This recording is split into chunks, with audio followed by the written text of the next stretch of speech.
Welcome back to Gold Derby. I'm Christopher Rosen. I'm so pleased to be joined by Susan Downey, the co-founder of Team Downey, and Amanda Burrell, the president of production at Team Downey, and they're both executive producers on the HBO limited series The Sympathizer and the Netflix drama Sweet Tooth. Thank you both for doing this so much. The Sympathizer I absolutely loved. It has this great pedigree, obviously, Pulitzer Prize winning source novel, Park Chan-wook attached to direct, all these different things. So when you're approached for the project, I guess, like, just for starters, like, what is it that makes you say yes beyond all of those things? Or is there something you're looking for, I guess, for this one? Well, I think for us, it presented an excellent, creative opportunity and challenge. We were fortunate that this really sweet package came in our door because the book was there. So we saw what the whole story was going to be. There was a pilot. There was kind of a breakdown of what the rest of the episodes might look like. Director Park was already on board, A24 was on board, and those were all people that we wanted to be in business with. When they came both for us to consider as producers and obviously this opportunity for Robert to play these multiple characters, which was a Director Park conceit that could only work as cinematically. It doesn't work in a book. And so when we were able to read it, and we were able with Director Park on board to understand the vision of it, the tone, which is obviously very specific. And it seemed like an incredible challenge, not just for Robert in playing all the roles, but to tell this story. And collectively, we all knew HBO was the home. That's where, our first look is. And obviously we did Perry Mason there, A24 had a relationship, but we just really felt like that was the one place. So everything just kind of clicked. But I think, it's the ambition of I was about to say, yeah. I think it was more the challenge than even all the people involved. It's like, how are we going to pull this off? But also, once you meet these partners, they're so fun and inspired, and it all felt like our visions were really aligned. So then we were just like, okay, where is the home? What network is going to be able to allow us to really realize the breadth of this? This is not a small show. This is a really ambitious, rigorous, challenging piece of material. So HBO is the perfect home. And yeah, and then we were very instrumental at going forward. And then in terms of like you said, like, obviously, like, the Robert piece of it is part of it as well. Is there a world, like, if he, like, would you, I guess, how do you kind of decide would you still do it if he's not doing it? Or how do you kind of, like, especially with this, would you have still, like, done it if it wasn't with Robert as well? Like, how do you kind of decide how you're going to produce these things with or without him included? I would say the funny thing is that, obviously Team Downey is a feature company and a television company, and our television business has mostly been without Robert, and we've never really projected to the community that this was bring us a Robert TV project. So honestly, this one was really unique that we could blend those two things. And that was also opportunistic. I think Robert, really wants to be in the feature space in a big way and can still be, but the idea of working with Park Chan-wook was undeniable. But in terms of juggling it, we don't often look for television for Robert. This specifically felt like the challenge of playing these 5 roles, and the opportunity was too good to pass up. Yeah. Yeah, it's actually fantastic. And like you guys were saying, it's a really complex show, and you certainly, I get, like, it's a lot of different themes and, like, genres, I feel like, or, it's satirical, it's challenging material, I guess.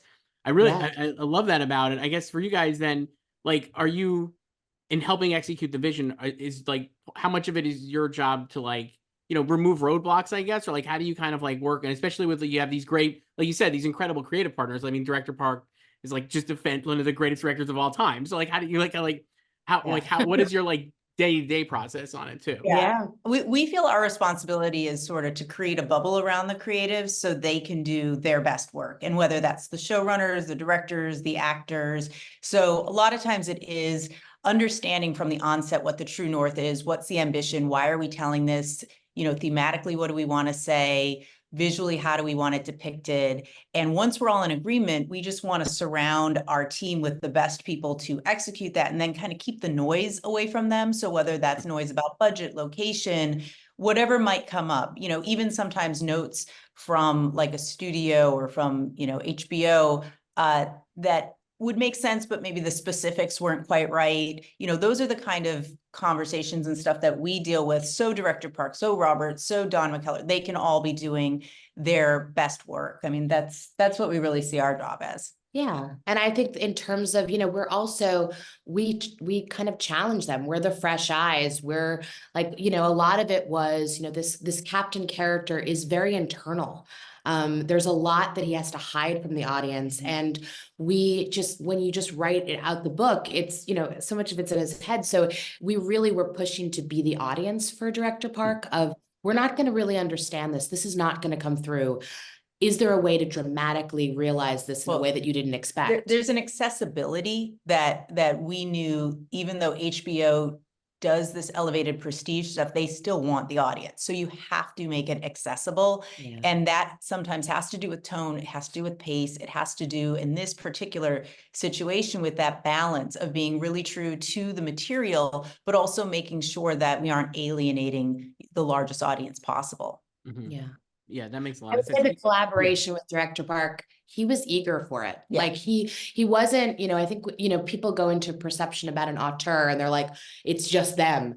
He actually really was excited when we would be speaking to, we're not understanding exactly. Let's make it more accessible. Let's involve the audience. He really relished that collaboration. So that was also inspiring. You mentioned the captain, obviously. I think the casting on the show, Robert aside, is fantastic, right? Like, it's like a lot of people I'd never seen before, obviously, Sandro accepted, certainly. But like, Washande is such a great find. And like, I think he reminds me of like a young Ed Norton, honestly, watching it. I feel like that's the kind of like performance he's giving off. And like, he is so great at like what you were saying, like a lot of it is internalized, and he is so great. So I guess like this is a long way of saying, like, in terms of the casting, like, how are you, like, how involved are you with that? And like, when you saw his tape or whatever, like, what was it that you felt like stood out about Wah? Because I think like the show probably doesn't work without that kind of performance in that role. Yeah, well, very involved. I was gonna say, like, we're very involved in every aspect of this. Yeah. From development to prep to production to Hiring post the to getting it out there, yeah. the whole thing. Yes. This was actually really exciting because it was the most comprehensive, broadest casting I've ever been a part of in terms of a worldwide search to really find all of these incredible Vietnamese actors. There was no question that it had to be populated by Vietnamese. And, the specific of the captain, we put Hoa through his paces. I mean, it was probably a year-long process, and he had to audition multiple times. He had to go to Seoul and meet with Director Park. He came out here. I mean, it was just one thing after the next. And the great thing with him is he got stronger every time. And there's, the captain is a tricky character because he does have to keep so many things and play two sides at all times. And Hoa just continued to show that he had the stamina also to carry the show, just from a pure practical shooting standpoint. The guy's in almost every scene. And so that's an exhausting schedule. And I think the year-long trial proved that he would stick with it. But also, again, from a skill set standpoint, he just kept showing us new facets of what he could deliver.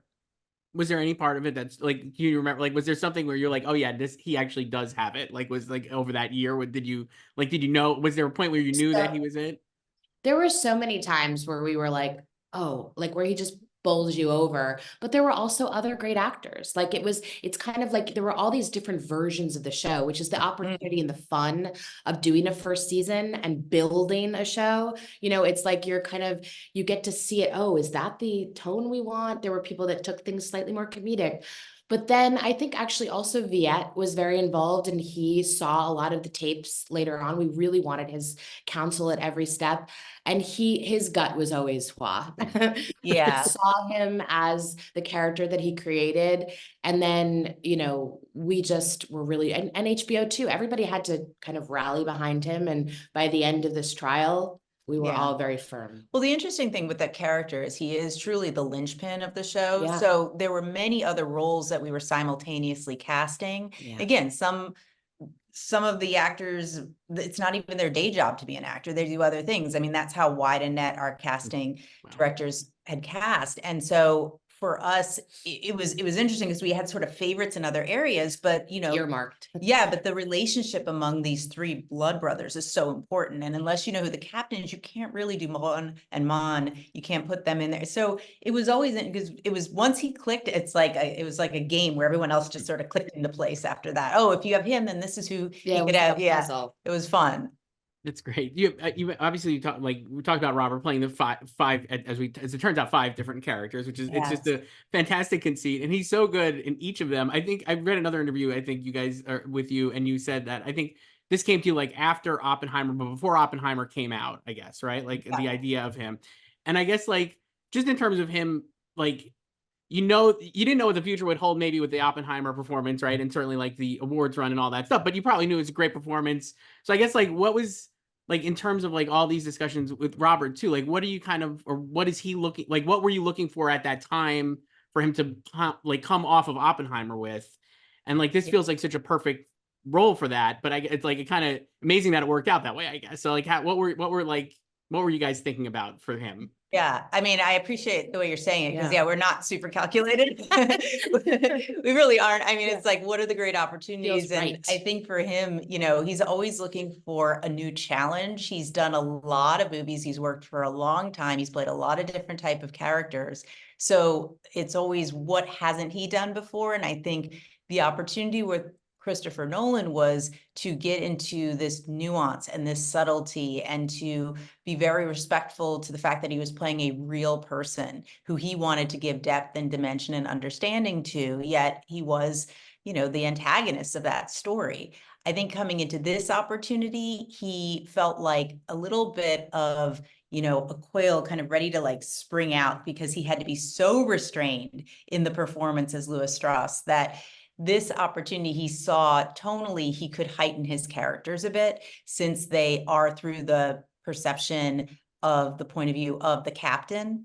And I think in this opportunity, he was like, this is just going to be a lot of fun. And, he often thinks about characters just over the years where there's, somebody's intonation or a particular person in history or something that he likes their attributes and he kind of just catalogs Starts them. absorbing certain voices and exactly kind of hair. And so that was the other opportunity, was that he got to really create these characters with Vincent, who is our makeup artist, and also director Park. I mean, obviously these characters are on the page, but he literally was in the room when Vincent was sculpting like the ear. And I think the idea, or like all of those little details and being that involved and entrenched in that creation, was really inspiring. Yeah. And I think back to the core question, it's like, it's always like, what is that thing we haven't done before? Yeah. What is the opportunity?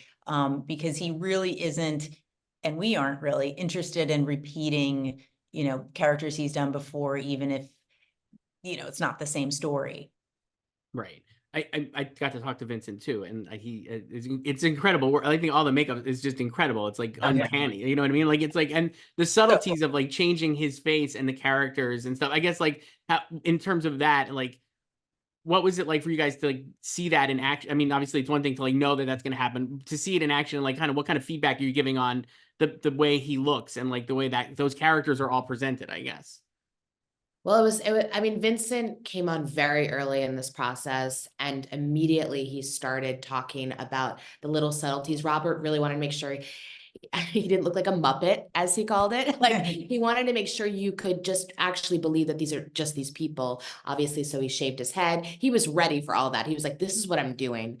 And then in terms of process, Vincent did these incredible busts, and we just were like, that seems odd. That seems a little too harsh. I think Claude had a different hair for a while. Well, there were a lot of there were multiple conversations between he and director Park, where there would be inspiration photos that he would bring or Robert would bring. And again, it's very subtle. Like Claude has these kind of fake arms that make him look really buff, but only when he moves his arm a certain way. It's not, nobody's showcasing it. There are things with like a cauliflower ear, or the professor has longer earlobes, like these weird things that just make up what a person is. But for the most part, it's really important that Robert and his director have that collaboration, in this case, along with Vincent. So we sort of you know, I was privy to all the conversations, but at the same time, I wanted them to have their space. And the only time I really spoke up was with the director character, the auteur. Like, I felt like he should be the sexiest, and they were kind of leaning a little towards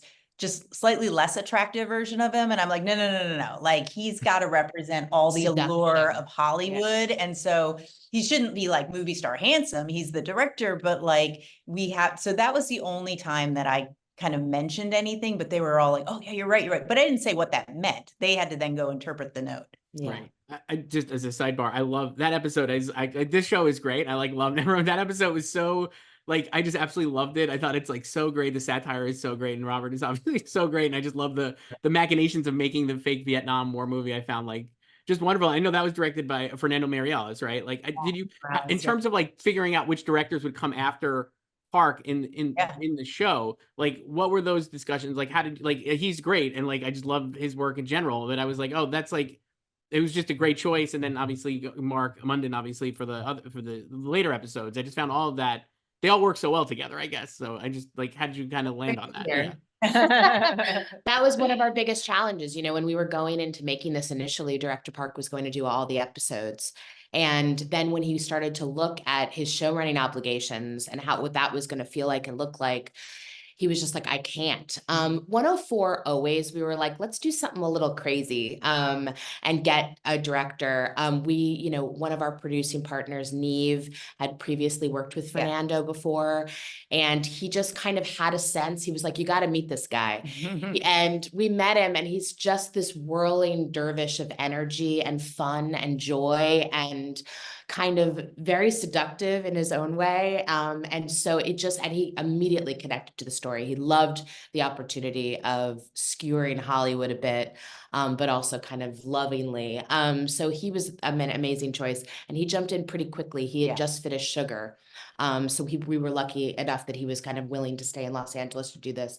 And then Mark, you know, was really about finding the person who understood deeply Director Park. He really was such a fan of his and considered himself a student in this process, but also then brought his own kind of spin on it, because his series has to be much more psychological, which I think really compelled him. So, but it was hard, like, you know, kind of following in the footsteps of Director Park and finding, you know, a teammate in this process is, you know, kind of the biggest challenge, but we're really proud that it all kind of played out the way it did.